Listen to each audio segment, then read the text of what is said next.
என்னப்பா இது? அப்படியே ஒரு தெலுங்கு படத்த ஜனநாயகன்னு சொல்லி எடுத்து வச்சிருக்கீங்க அப்படின்னு ஒரு குரூப்பும், இல்ல இல்ல இது தெலுங்கு படம்லாம் கிடையாது.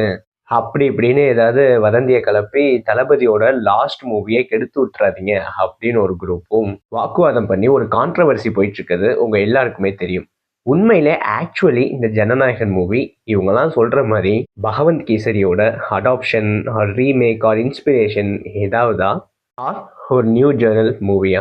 ஒரு தளபதியோட ஃபேனா ஹானஸ்டா ஹார்ட்ஃபுல் சென்ட் ஆஃப் ஒரு பியூட்டிஃபுல் ஃபேர்வெல் விஜய் அண்ணாக்கு கொடுக்கணும்னு நினைக்கிற ஒரு ஃபேனா அட் த சேம் டைம் இவங்கெல்லாம் பயமுறுத்தினதுக்கு அப்புறம் ஒருவேளை இது பகவந்த் கேசரியோட ரீமேக்கோ அப்படின்னு சொல்லி பகவத் கேசரிய கொஞ்சம் ரிசர்ச்க்கு அப்புறம் சில பாயிண்ட்ஸ் எல்லாம் கேதர் பண்ணி என்னோட ஃபைனல் தாட்ஸா ஹானஸ்டா உங்க முன்னாடி எடுத்து வைக்கிறேன். ஆப்வியஸ்லி உங்களுக்கு அதில் எதுவும் மாற்று கருத்து இருந்தால் கண்டிப்பாக கமெண்ட்ஸில் போடுங்க, டிஸ்கஸ் பண்ணுவோம். First of all Vijay fans எல்லாருமே நல்லா தெரிஞ்சுக்கணும். இவங்கெல்லாம் இப்படி நம்ம விஜய் அண்ணாவோட ஜனநாயகனோட கம்பேர் பண்ணுற தெலுங்கு மூவியான பகவத் கேசரி இருக்குல்ல, அது ஏதோ சும்மா ஒரு நார்மலாக ஒரு அண்டர் ரேட்டட் ஒஸ்ட் மூவியோ ஏதோலாம் கிடையாது. இப்போ ரீசெண்டாக நடந்த 71st நேஷ்னல் அவார்டில் ஆந்திராவோட பெஸ்ட் ஃபீச்சர் அவார்டு வாங்கியிருக்க பாலையா அப்படிங்கிற ஒரு ஃபேமஸான இப்போ இங்கே எப்படி நம்ம தளபதி விஜய் அண்ணாவை சொல்கிறோமோ அந்த அளவுக்கு இல்லைனாலும் ஓரளவுக்கு அங்கே ரொம்ப ஃபெமிலியரான ஃபேஸாக அறியப்படுற பாலையா நடித்த கிட்டத்தட்ட ஒரு பிளாக் பஸ்டர் மூவி தான் இந்த பகவந்த் கேசரி. விமர்சன ரீதியாகவுமே சரி, கமர்ஷியலாகவுமே சரி, ஒரு ஒரு ஹிட் அடித்த மாஸ் மசாலா மூவி தான் இந்த Bhagavanth Kesari. So first of all எப்படி இப்போ இந்த பகவந்த் கேசரியோட நம்ம ஜனநாயகனை ஏன் கம்பேர் பண்ணாங்க அப்படின்னா, ஜனநாயகனோட ட்ரெய்லர் வந்தப்போ இந்த பகவந்த் கேசரியை பார்த்துருப்பாங்க இல்லையா, அவங்களாம் ஜென்ரலாக சொல்றது என்னன்னா, இதுல வரக்கூடிய நிறையா சினாரியோஸ் அண்ட் பிளாட்ஸ் அப்படியே இந்த பகவந்த் கேசரியோட ஒத்து போகுது. ஏன் இன்ட்ரோ சீன்ல இருந்தே பகவந்த் கேசரியில பாலையாவோட ஒரு இன்ட்ரோ சீனா அவர் போலீஸ் ஸ்டேஷன்ல இருக்க மாதிரி வந்திருக்கும். அப்படியே இந்த பக்கம் வந்து பார்த்தா நம்ம விஜய் அண்ணாவுமே கைதி ட்ரெஸ்ஸை போட்டு ஃபைட் பண்ற மாதிரி காமிச்சிருப்பாங்க. ஸோ ஆப்வியஸ்லி அதுதான் இன்ட்ரோ சீனா இருக்குமோ அப்படிங்கிற எல்லாருக்குமே தோணுது இல்லையா? ஸோ இது ரெண்டையுமே கம்பேர் பண்றாங்க. அப்படியே அடுத்த பாயிண்டா அவங்க வைக்கிறது, அந்த தெலுங்கு மூவில பாலையாக்கும் ஸ்ரீஹில்லாக்கும் இடையில நிறைய ஒரு எமோஷனல் சீன்ஸா மூவ் ஆகுற மாதிரி காமிச்சிருப்பாங்க. அதுல ஸ்ரீஹில்லா ஒரு பயந்த சுபாவம் உள்ள பொண்ணா, பாலையா வந்து மிலிட்ரி அப்ளிகேஷன்ல அவளை கையெழுத்து போடுறதுக்காக நிறைய எஃபர்ட்ஸ் போடுவாரு. ஸோ அந்த மாதிரி காமிச்சிருப்பாங்க. அப்படியே இந்த பக்கம் வந்து பார்த்தா நம்ம விஜய் அண்ணாக்கும் மமிதாக்கும் இடையில அந்த மாதிரியான ஒரு ரிலேஷனா காமிச்சிருப்பாங்க. ஸோ அப்படியே டிக்டோவா அதே மாதிரி மிலிட்ரி அப்ளிகேஷன்ல மமிதாவை சைன் போடுற வைக்கிறதுக்காக விஜய் அண்ணா எஃபர்ட்ஸ் போடுற மாதிரியான சில கிளிப்பிங்ஸ் எல்லாம் நம்ம ட்ரெய்லர்ல பார்த்துருப்போம். அது இதையுமே அவங்க ரொம்ப ஸ்ட்ராங்கா சொல்றாங்க.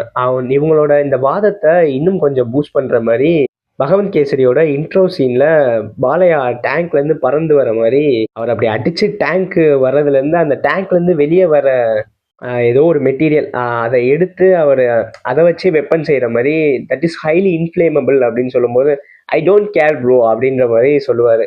ஸோ விஜய் அண்ணாவுமே இந்த பக்கம் அப்படியே வந்து பார்த்தீங்கன்னா ஐ எம் கம்மிங் அப்படின்னு ஒரு சீன் வரும்ல, ஸோ அதையும் இதையுமே கம்பேர் பண்ணுறாங்க. இதுவும் அதே மாதிரி ஒரு இன்டர்வல் போர்ஷன் தான். ஸோ வந்து ரெண்டுமே பாருங்க எவ்வளோ சிமிலராக இருக்கு அப்படின்ற மாதிரி இவங்களோட வாதத்தை வைக்கிறாங்க.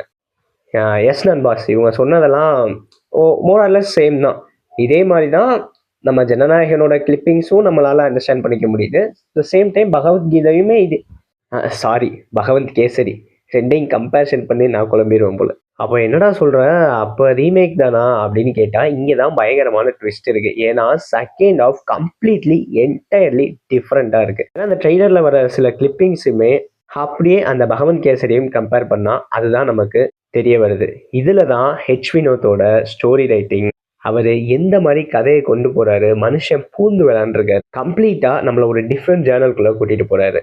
ஜனநாயகன்ல வர பார்பி அவரோட கேரக்டர் இருக்குல்ல, அது நம்மள கம்ப்ளீட்டா இந்த பகவந்த் கேசரியில இருந்து டேக் அவே பண்ணி கூட்டிட்டு போயிடும். ஸோ இப்போ எதெல்லாம் ஃபர்ஸ்ட் ஆஃப்ல கம்ப்ளைண்ட் இது வந்து ரீமேக்குன்னு சொல்றதுக்காக அவங்க வச்ச பாயிண்ட்ஸோ அதெல்லாம் அப்படியே செகண்ட் ஹாஃப்ல பிளஸ்ஸா மாறி இருக்கு அப்படின்னு தான் சொல்லணும். ஸோ ஸ்ரீலீலாக்கும் பாலையாக்கும் இருக்க போர்ஷன்ஸ்லாம் டிக்டோ அப்படின்ற மாதிரி சொன்னாங்க இல்லையா. ஸோ இதில் பகவந்த் கேசரியில் ஸ்ரீலீலா வந்து அவர் பாலையாவோட பொண்ணாக காமிச்சிருக்க மாட்டாங்க. அவர் வந்து சில வருஷங்களுக்கு முன்னாடி ஜெயில்ல இருக்கப்போ அங்க சூப்பரண்டென்ட் ஆர் ஏசி அந்த மாதிரி யாரோ ஒருத்தர் வருவார். சரத்குமார் அந்த கேரக்டர்ல நடிச்சிருப்பாரு. ஸோ அவரு சம் ஷூட் அவுட்ல இறந்ததுக்கு அப்புறம் அவரோட பொண்ண இவர் எடுத்து வளர்க்குற மாதிரி ஒரு இதை கிரியேட் பண்ணியிருப்பாங்க. அப்படியே இந்த பக்கம் வந்தா நம்ம விஜயனா எடுத்து வளர்க்குற மமிதா பைஜு ஒரு ட்ரைபல் பீப்புளா அந்த ஃப்ளாஷ்பேக் போர்ஷன்ஸ் வரும் பார்த்தீங்களா, அதை வச்சு நம்மளால புரிஞ்சுக்க முடியுது. மமிதா பைஜுவோட அம்மா அப்பா ட்ரைபல் பீப்புள். ஸோ அவங்க சம்பவம் இறந்ததுக்கு அப்புறம் இவர் அந்த பொண்ணை எடுத்து வளர்க்குறது. பொண்ணுங்கன்னா தைரியமா இருக்கணும், விஜய் நான் புலி மாதிரி வளர்க்க போறேன். ஸோ அந்த சீன்ஸ்லாம் வரும்ல. ஸோ வேற மாதிரி கொண்டு போயிருக்காங்க. மெயினா இந்த பகவந்த் கேசரியில செகண்ட் ஹாஃப் எல்லாமே பாலையாவோட ஃப்ளாஷ்பேக் எமோஷன்ஸ் அண்ட் அவரை மையப்படுத்திய ஒரு மாஸ் எலமெண்ட்டோட மூவ் ஆயிருக்கும். அது மாதிரியே கதையும் சொல்லி கம்ப்ளீட்டாக முடிச்சிருப்பாங்க. பட் இந்த ஜனநாயகன்ல அப்படியே பொலிட்டிக்கல் ஜேர்னல்குள்ள செகண்ட் ஹாஃப் மூவ் ஆகுது. பொலிட்டிக்கல் எலமெண்ட்ஸை அழகா கொண்டு வந்து சேர்த்திருக்காங்க. அந்த பார்பி ஒரு ஓஎம் வச்சுப்பாரு. ஸோ அதில் மமிதாக்கு ஏதோ பிரச்சனையாகி அந்த பிரச்சனையே கண்டுபிடிச்சா இந்த நாட்டுக்கு இருக்க ப்ராப்ளத்தையே சால்வ் பண்ணிடலாம் அப்படின்னு நம்ம விஜய் நான் சொல்கிற மாதிரியான சீன்ஸ் எல்லாம் கம்ப்ளீட்லி ஒரு மாறுபட்ட கதைத்தளத்துக்குள்ளே நம்மளை கூட்டிகிட்டு போகுது. அதெல்லாம் நீங்கள் தேடி சல்லடை போட்டு தேடினாலும் பகவந்த் கேசரியில் பார்க்க முடியாது. அண்ட் பூஜா ஹெக்டரோட கேரக்டருமே சேமாக அங்கே தெலுங்குல காஜல் பகவந்த் கேசரியில் பண்ண கேரக்டராக இருக்க போகிறதில்ல. ஏன்னா நம்ம கிளிப்பிங்ஸ்லேயே பார்த்துருப்போம், பூஜா ஹெக்டே காலத்தில் ப்ரெஸ்ன்னு சொல்லி மாட்டியிருப்பாங்க. ஸோ அவங்களுமே கதைக்குள்ளே வேற மாதிரி தான் வரப்போகிறாங்க. ஸோ அவங்களோட கேரக்டர் எப்படி இருக்கும் அப்படிங்கிற எதிர்பார்ப்புமே இருக்குது. ஸோ ஆடட் அட்வான்டேஜாக வில்லத்தனத்தில் மிரட்டி எடுக்க நம்ம பிரகாஷ் ராஜும் பொலிட்டீஷியனாக வராரு. ஸோ அந்த போர்ஷன்ஸ்லாம் கண்டிப்பாக நம்மளை டிசப்பாயிண்ட் பண்ணவே பண்ணாது. அதெல்லாம் கண்டிப்பாக நம்மளை தமிழ் மண்ணோட வாசத்தை உணர வைக்கும். ஸோ நம்ம கவலைப்படுற மாதிரி ஒன்றும் இல்லை. செகண்ட் ஆஃப் கம்ப்ளீட்டாக டிஃப்ரெண்ட். ஃபர்ஸ்ட் ஆஃப் மேபி அங்கங்கே சில பிளாட்ஸ் அண்ட் இன்ஸ்பிரேஷன்ஸ் இருக்க தான் செய்யுது. ஆனால் இருக்கட்டுமே, அதனால ஒரு பிரச்சனையும் இல்லையே அப்படிங்கிறது தான் விஜய் அண்ணா ஃபேன்ஸோட மைண்ட் வாய்ஸாக இருக்கு.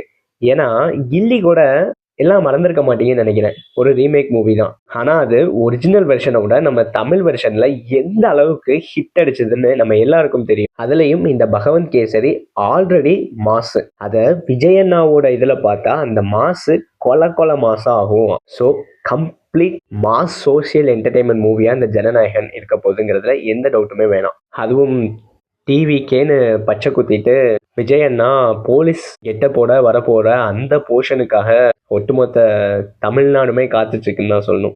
இது கூடவே ட்ரெய்லரோட கிளிப்பிங்ஸை பார்க்கும்போதே நமக்கு ஒரு விஷயம் நல்லா ஃபீல் பண்ண முடிஞ்சது. விஜய்க்கும் மமிதா பைஜுக்கும் இருக்க கெமிஸ்ட்ரி நல்லாவே ஒர்க் அவுட் ஆயிருக்கு. ஸோ அந்த சீன்ஸ்லாம் நீங்கள் ஸ்க்ரீனில் பார்க்கும்போது ரொம்பவே க்யூட்டாக இருக்கும். ஸோ அது டெஃபினட்டாக ஒர்க் ஆகும். அண்ட் பார்பி மமிதா அந்த இஷ்யூ அதை எப்படி பொலிட்டிக்கலோட இன்ஃப்ளூயன்ஸ் பண்ணி கதை கூட கனெக்ட் பண்ண போகிறாங்க. பிரகாஷ்ராஜ் எந்த மாதிரி ட்விஸ்ட் எல்லாம் கொடுக்க போகிறாரு. ஆப்வியஸ்லி கில்லி ரீமேக்காக இருந்தாலும் அதுக்கு தமிழ் வாசத்தை கொடுத்து தமிழ்நாட்டில் ஹிட் அடிக்க வச்சதில் பிரகாஷ்ராஜுக்கும் ஒரு பெரிய பங்கு இருக்குது. ஸோ அவரோட போர்ஷன்ஸ் அண்டு லாஸ்ட் டைம் அவரையும் விஜய் அண்ணாவையும் ஸ்க்ரீனில் ஒன்றா பார்க்க போகிறது. விஜய் அண்ணா டான்ஸ் ஆடுறத லாஸ்ட்டாக பார்க்க போகிறது. தளபதிக்கு இது லாஸ்ட் மூவி. ஸோ அவருக்கு ஃபேர்வெலாக அவரோட எல்லா படத்தோட ரெஃபரன்ஸும் இருக்கணும்னு ஹெச் வினோத் பார்த்து பண்ணது. அந்த வேனில் எடுத்த செல்ஃபியாக இருக்கட்டும், ஃபேன்ஸுக்கு ஒரு மரியாதை கொடுக்கணும்னு நினச்சது. ஸோ இப்படி நிறையா ப்ளஸஸ் இருக்குது படத்துக்கு. ஸோ அது ரீமேக்கோ ஏதோ ஃபார் ஒன் லாஸ்ட் டான்ஸுக்கு ஹெச் வினோத் அண்ட் டீம் நல்லா ஸ்டேஜ் அமைச்சு கொடுத்துட்டாங்க. அதை கொண்டாட வேண்டியது நம்மளோட வேலை தான். அது பகவந்த் கேசரியோட டிக்டோவாகவே கூட இருக்கட்டும். அப்படியே டிக்டோலாம் இல்லை, பட் டிக்டோவாகவே இருக்கட்டும். அந்த ஒரு மனுஷனுக்காக ஒரு ஹார்ட்ஃபுல் ஃபேர்வெலுக்காக கண்டிப்பாக தேட்டரில் போய் கொண்டாடலாம். அது கேசரியோ கிச்சடியோ எதுனாலும் இந்த பொங்கலுக்கு தளபதி கச்சேரியோட விருந்து வச்சு கொண்டாட போகிறோம். ஆப்வியஸ்லி படம் முடிஞ்சு வெளியே வரும்போது எல்லாருக்குமே it's going to be emotion. ஏன்னா ஒட்டுமொத்த சைல்ட்ஹுட் மெமரிஸ் மொத்தமாக ஒன் டேயில் முடிகிற மாதிரி இருக்கும். பட் எஸ், அதுதான் லைஃப், அக்செப்ட் பண்ணி போகணும். So all the best for Jananayagan movie team. So ஒரு கம்ப்ளீட் ஃபீல் குட் மூவியை என்ஜாய் பண்ணிட்டு வாங்க. நானும் உங்களை இன்னொரு வீடியோவில் பார்க்க வரேன். வாய்ப்பு கிடைச்சா ஜனநாயகன் மூவி தேட்டரில் ரிலீஸ் ஆனதுக்கப்புறம் எல்லாரும் தேட்டரில் போய் பார்த்ததுக்கப்புறம் அந்த ஃபீல் எப்படி இருந்துச்சுங்கிறத டிஸ்கஸ் பண்ணுவோம். Waiting for the last dance. Bye.